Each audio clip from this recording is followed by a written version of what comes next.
Fala galera do História Jovem, sejam muito bem-vindos ao primeiríssimo episódio do canal. Para quem não me conhece, eu sou Cléo Goulart, sou professor de História, formado pela UDESC, a Universidade do Estado de Santa Catarina e pós-graduado pela Faculdade Metropolitana de São Paulo. Mas antes aí de qualquer título, eu sou um cara que nasceu e cresceu na periferia aqui de Florianópolis. E é exatamente por isso, por essa bagagem de chão, de asfalto, de realidade, que hoje a gente vai trocar aí uma ideia sobre a teoria que, para mim, é a mais realista de todas quando o assunto é entender como que esse mundo funciona, o materialismo histórico. Se você já ouviu esse nome aí na escola e achou que parecia um palavrão ou um bicho de sete cabeças, esquece tudo isso aí. Hoje a gente vai quebrar esse conceito em partes, tentar dar uma risadinha aí e entender como ele explica desde a fila do ônibus na tua quebrada aí até as grandes guerras mundiais. E pode soltar a vinheta, que a gente ainda não tem no caso, mas vamos fingir que tem, né? E vem comigo. Mas aí você deve estar se perguntando aí do outro lado, tá, o que é materialismo histórico? Para começar, vamos limpar essa área aí. Esqueça aquela palavra materialista no sentido de alguém que só pensa em comprar um tênis de marca ou ostentar o último modelo de celular. No caneco aí da filosofia e da história, materialismo significa uma outra coisa. Pensa comigo. Antes do ser humano conseguir aí sentar para escrever uma poesia, inventar uma religião, criar o TikTok ou debater política no Twitter, o que ele precisa fazer? Ele precisa comer. Ele precisa de um teto para não morrer de frio, de roupa, de água potável. Resumindo, ele precisa sobreviver. O materialismo histórico, que foi uma ideia popularizada por dois pensadores bem legais mesmo, chamados Karl Marx e Friedrich Engels, lá no século XIX, diz o seguinte: a base de qualquer sociedade é a forma como as pessoas produzem as suas condições de vida. A história não é guiada primeiro por ideias abstratas que caem do céu e mudam o mundo. Quem muda o mundo de verdade é o estômago vazio e as mãos que trabalham para encher esse estômago vazio. É a matéria, é a realidade palpável. Se a gente olhar para a história da humanidade, a forma como a gente se organiza para trabalhar e dividir, o que produzimos, tudo aquilo que a gente faz determina todo o resto. As nossas leis, a nossa cultura, a nossa política e até os nossos valores morais. É o que a teoria chama de infraestrutura, a base econômica sustentando uma superestrutura. As ideias, as religiões, as leis. Para ficar bem desenhado, vamos imaginar a história humana como um jogo que vai mudando de fases. Cada fase tem as suas regras de como as coisas são produzidas, o que a gente chama de modo de produção. Vamos lá, primeira fase, o comunismo primitivo. Lá atrás, na pré-história, a galera caçava e coletava todo mundo junto. Não tinha chefe, não tinha propriedade privada, não tinha Estado. Se caçasse o mamute, todo mundo comia. Se não caçasse o mamute, todo mundo passava fome. Fase 2, modo de produção escravista. O tempo vai avançando. Chega a antiguidade, Grécia, Roma. Alguém percebe que, em vez de matar o inimigo da tribo vizinha, é muito mais lucrativo fazer ele trabalhar de graça. O motor da economia passa a ser a força de trabalho escravizada. E chega a fase 3, a Idade Média. Agora o esquema muda. Temos o senhor feudal, que é o dono da terra, e o servo.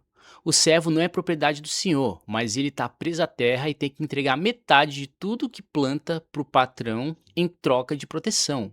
Daí chega a fase 4, o capitalismo. A nossa fase atual. Quem manda são os donos das fábricas, das empresas, dos bancos, os burgueses capitalistas, e quem trabalha são os operários, os trabalhadores, o proletariado. E esse proletariado vende o seu tempo e a sua força de trabalho em troca de um salário. Você percebe como a roda da história gira conforme muda o jeito de trabalhar? É o que faz o jogo passar de fase, é o conflito. Quando a forma de produzir antiga satura e não dá mais conta, a sociedade racha. Isso nos leva ao coração do materialismo. Tem uma frase clássica dessa teoria que diz: a história de todas as sociedades até hoje existentes é a história da luta de classes. Tá, mas o que isso daí significa?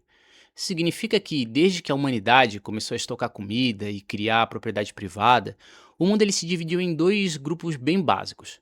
Os que têm os meios de produzir, as terras, as máquinas e as ferramentas, e os que só têm o próprio corpo e a própria força para trabalhar. Esses dois grupos têm interesses completamente opostos.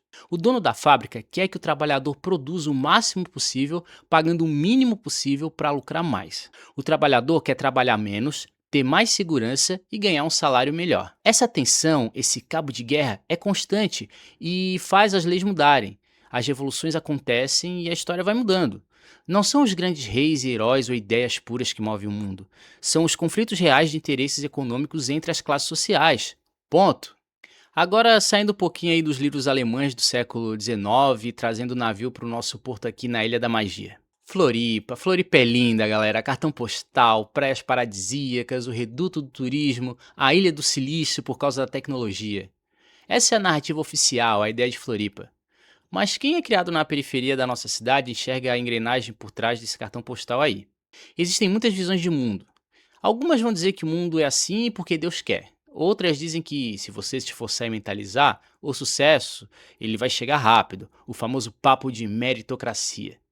Respeito quem pensa assim até, mas a realidade bate diferente na quebrada. Quando você aí, cresce, pegando o ônibus lotado às 6 da manhã, vendo a sua mãe acordar de madrugada para faxinar um apartamento de luxo no centro ou em Jurerê, e o teu pai está trabalhando numa obra para erguer prédios onde ele nunca vai poder morar, você percebe que a vida das pessoas é moldada pelo lugar que elas ocupam na produção de riqueza.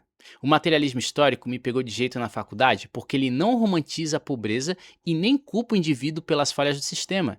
Ele me fez entender o seguinte: o transporte público na periferia é precário não porque o morador tem azar, mas porque a lógica do transporte privado prioriza o lucro e não as vidas. A desigualdade gritante entre o morador do morro e o dono da cobertura na beira-mar não é uma questão de quem trabalhou mais, mas sim de quem detém o capital e de quem depende do salário para sobreviver até o dia 5. Essa teoria é realista porque ela olha para as nossas mãos calejadas, para nossas contas de luz atrasadas, para o preço do arroz no mercado do bairro e diz: é isso aqui que determina as chances que um jovem da quebrada vai ter na vida. Entender isso não é ser pessimista, é ter a régua real do mundo para poder mudar esse mundo. Conclusão: o conhecimento é a nossa arma mais poderosa. Galera, o objetivo do História Jovem não é fazer ninguém decorar a data para o vestibular, embora isso daí também ajude, mas sim dar ferramentas para a gente ler o mundo sem filtro, sem cair num papo furado. O materialismo histórico nos ensina que, se o mundo foi construído pelas relações humanas de trabalho, ele também pode ser transformado por nós. Nada é eterno, nenhuma estrutura injusta é natural.